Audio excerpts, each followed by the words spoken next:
So here we have two notable examples of Doucai wares from the 18th century.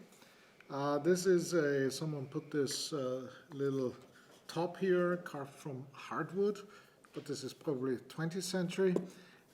This is a tea caddy, and quite a large one actually, which is painted here with blooming tree and the moon or the sun, depending. And in the background, mythical and very nice scenery. And then has here peaches, and here we have various flowers, pomegranate and peonies and rocks here.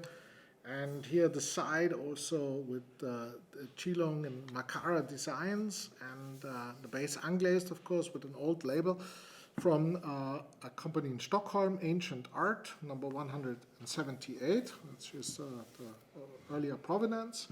And it's quite similar to this one here. This has completely different provenance. It was sold a couple of years back ago at Christie's, but it was dated also to the 18th century. This is probably early 18, this maybe late 17th to early 18th century. This is probably a bit younger than this example here, but you can see on both that the Doucai patterns, and this I find quite remarkable, enable very well, for instance, to draw these rocks, these pierced rocks, which we see so frequently in Chinese landscapes.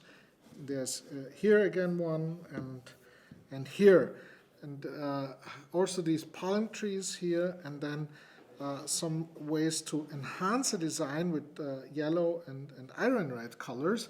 Very similar here, yellow and iron red.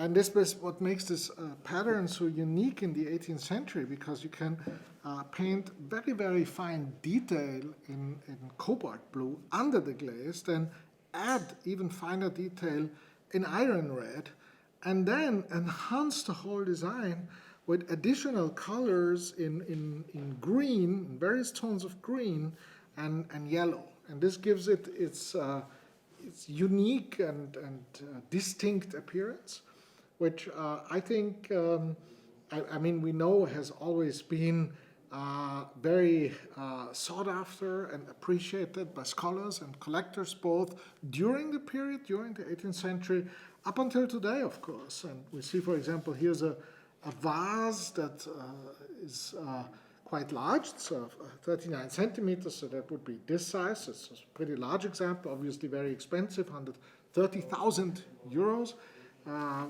Almost 10 times of what we ask for this one, or more than 10 times actually. This one starts at 5,000 euros only, and I think this one is a little more. No, it's actually less. It's only 4,000. So very reasonably priced. Two examples of Doucai wares clearly from the 18th century. There's no doubt about that. And it can be acquired. This one also has here a classical Kangxi mark. It's not a character mark. It's an abstract, in this case, a Lingqi mark. During the late 17th century, conditions were unsettled in China, and at some point the use of imperial marks were actually forbidden. So we find a lot of empty double circles and also kinds of fantasy marks during this period. This is when this was made. So the auction is on March 9 and 10, 2023, and both items are in very good condition, so it's certainly worth a shot to acquire a good and authentic piece of Doucai ware. Good luck in bidding.